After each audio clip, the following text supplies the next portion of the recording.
માર્કેટમાં એટલા બધા મિથ છે રિગાર્ડિંગ ડીમેટ એક્ઝામ કે ભાઈ ડીમેટ એક્ઝામ વિધાઉટ પ્રેક્ટિસ આપી દેવાય, કેમ કે એક્ઝામમાં કોઈ પાસ કે ફેલનું મહત્વ નથી. પણ તમે એટલું સમજો કે પણ કોઈ પણ એક્ઝામ કન્ડક્ટ કરતા હોય એની જો એક્ઝામની ફીસ પણ જો €150 હોય તો એનું ઇમ્પોર્ટન્સ હશે કે નહીં હોય? ઓફકોર્સ હશે, કેમ કે ડીમેટ એક્ઝામનું ઇમ્પોર્ટન્સ છે. તમે જાતે ચેક કરી શકો છો. RWTH આખી યુનિવર્સિટીમાં 80% ઓફ હવેથી વેઇટેજ માસ્ટર્સમાં જો તમારે એડમિશન લેવું છે ને તો ડીમેટનું રહેશે. એવી રીતે ગોટિંગન યુનિવર્સિટીમાં પણ ડીમેટનું ઇમ્પોર્ટન્સ હશે.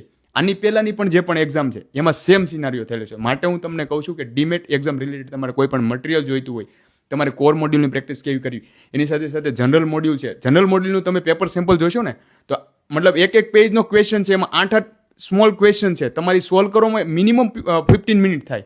તો એ તમે વિધાઉટ પ્રેક્ટિસ ન કરી શકો. તમે ટ્રાય કરજો, જોઈ લેજો. પણ જો તમારે ડીમેટ રિલેટેડ મટીરિયલ કે કંઈ પણ વસ્તુ જોઈતી હોય તો આજે જ તમે અમારો કોન્ટેક્ટ કરો, જર્મન એક્સપર્ટ ઇમિગ્રેશન. તમારા દરેક ક્વેશ્ચનના આન્સર અહીંયાથી તમને 100% પ્રૂફ સાથે મળશે. એમ જ નહીં, પ્રૂફની સાથે બતાવીશ તમને. Thank you.